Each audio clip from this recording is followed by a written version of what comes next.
Welcome back mga kaaldab. Ito na naman po ang inyong lingkod, si Mr. Destiny. At magbibigay po tayo ng pinakamainit na update po ngayon sa social media. Ito yung pinaka-latest post ngayon na pinag-uusapan ng mga Katrin fans na magkasama nga po raw sina Alden at si Catherine. Remind ko lang po sa inyo, matagal na po itong video na to. Ngayon lang nila pinost. Kuha po ito sa Canada. Kailangan nating sabihin yan, kailangan nating ipaliwanag yan para po magising sila sa katotohanan. Para lang po malaman nila na may mga bagay-bagay nga po na mahirap nga po talagang ipaliwanag. Mahirap nga po talagang mag-react. Lalo na nga po kapag ang pinag-uusapan natin sila Mengay at si Alden Richards. Sa ngayon, kampante lang po ako. Sa ngayon, masasabi natin na may mga bagay-bagay nga po na mapapaisip naman po kayo. Mga bagay-bagay na kung titignan at susuriin po naman po ninyo, parang may mali. Di po ba? Kaya ang sabi ko sa inyo, hindi ako basta-basta nagpapa-apekto. Hindi tayo basta-basta nagpapatinag. Lalo na nga po kapag ang pinag-uusapan natin, ang real life couple. Kaya relax lang po kayo sa mga mommies, sa mga tita, sa mga senyor, na naapektuhan nga po sa mga pinopost nila, sa mga ginagawa po nila. Okay lang po yan mga kaaldab. Huwag nyo na pong pansinin. Hayaan nyo na lang kasi kahit naman po saan aspeto dalhin, talo po talaga tayo eh. Kasi sila po, kumbaga masasabi natin na kumbaga matatagal na. Yung, kumbaga yung mga sinasabi nila puro latest, di po ba? Kung ikukumpara nga naman po natin na sina Alden at si Maine talagang nagtatago lang po sila. Hindi sila pwedeng magpakita dahil nga po sa ibig kong sabihin mga kaaldab, sa kontrata po ba na madalas naman po natin nababanggit yan. Kaya nga sabi ko sa inyo, gumagawa lang po sila ng ingay para lang mapag-usapan. At yung taktika nga po nila, hindi nila sinasagad yung upload. Kumbaga talagang binibitin nila hanggang November 13 para nga po daw mas lalong pag-usapan. Pero kung titignan nyo, asan si Richard Polkerson ngayon?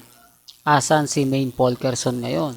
Tapos ang post ni Mengay, talaga naman pong pumapabor din po para po sa Aldab Nation. Pumapabor pa rin po sa mga kumbaga nakukuha ng yung tipong ganito ganyan. Kaya nga sabi ko sa inyo, ako relax lang po ako. Kampante lang po ako. Kasi sa dami po ng mga ebidensya at resibo na nakukuha po natin.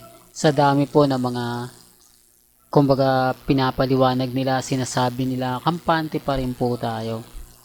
Bagamat maraming mga issue, maraming mga sinasabi, maraming mga pinapaliwanag, okay lang po yan.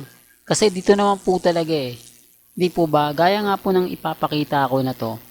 Dito pa lang po mga kaaldab, magkakaalaman na. Kung mapapansin nyo, sa mga, para lang po to sa mga taong dumadaan at bumibisita po sa channel natin, sa mga nagsasabing, saan nga ba Mr. Destiny kinasal ang mag-asawa?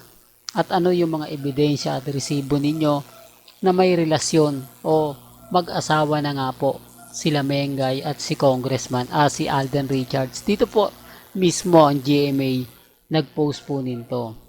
Ito po ay 2017 na kung saan hindi ko inedit to baka sabihin nyo inedit mo yan Mr. Destiny.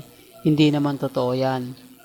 Etong nakikita ninyo at napapanood ninyo since 20, kumbaga walang editan pa ng mga panahon na yan.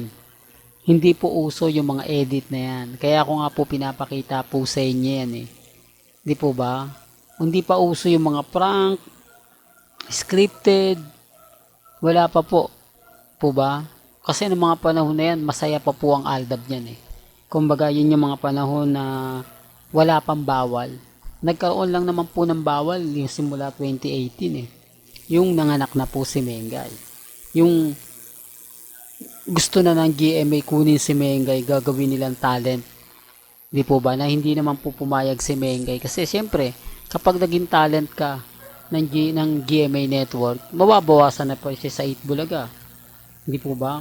Gaya nga po na nangyayari kay Alden. Nung bumagsak yung karir ni Alden, sinalo siya ng Eat Bulaga. Nung umalagwa na at talagang umangat na yung karir ni Alden, kinuha naman siya ng GMA. Kumbaga, parang ang naglaon naitsapwera siya. O naitsapwera ang Eat Bulaga. Di po ba na pagkatapos nilang pasigatin, pagkatapos nilang kumbaga iangat at pag-usapan, ayan ang nangyari.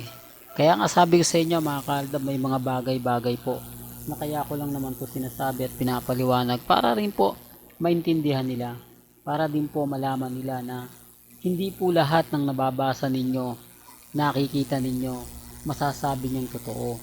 May mga bagay-bagay po na ako na po mismo o ang Aldab Nation na nga po ang nakakaalam at nakakaintindi at syempre nakakaunawa. Bagamat maraming mga kwento, maraming mga sinasabing ganito, sinasabing ganyan, okay lang naman po yun eh.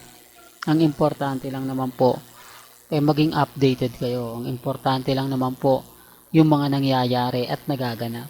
Sa ngayon, kampante lang po ako. Sa ngayon, relax lang po ako. Kasi darating naman po yung point mga kaaldab, tayo naman po yung wagi. Tayo yung panalo. Kahit sabihin nila na hindi, paasa lang yung channel ni Mr. Destiny. Okay lang po. Kasi kumbaga ramdam ko naman yun eh. At aminado naman po tayo na marami pong galit sa lagi natin pinapakita, especially kapag throwback video, no? Marami nagagalaite, marami naiinis. Bakit? Bakit sila galit na galit at bakit nga po ba sila naiinis? Kasi patunay lang po yan, mga kaaldab, na kumbaga ang ibig kong sabihin, patunay lang po yan na kampante lang tayo. Patunay lang po yan na yung mga video na pinapalabas natin, isa po sila sa kinilig. Isa po sila sa tuwan-tuwa ng mga panahon ng Aldab. Yung mga main fanatics na yan, baka isa pa rin po sila mga nag-post niyan eh. Baka isa pa rin po sila sa kumuha ng mga video na in-upload natin. Kaya apektado po sila kapag nakikita nila yan. Apektado sila kapag napapanood po nila yan. Kaya relax lang po kayo. Maging kampante at maging matatag. Sa ngayon, lagi ko naman pong sinasabi sa inyo, relax lang po kayo. Well, hanggang dito na lang po ang ating latest updates. Kaya kung gusto nyo pa po ng pinaka-latest at sariwang update, abay tumutok lang po kayo dito po sa channel ni Mr. Destiny para updated po kayo sa mga latest at sa mga bagong video po na ilalabas po natin maya-maya lang. Kaya kung bago ka lang sa channel na to at isa kang true-blooded Aldab Nation na nagmamahal kina Mengay at Isoy, tama po ang channel na pinuntahan mo, kaya consider na po kitang bagong subscriber. At huwag mong kalimutang i-share ang mga video po natin sa mga mami, sa mga titas, at sa mga senyor. Hanggang sa muli, salamat po sa panonood at pakikinig.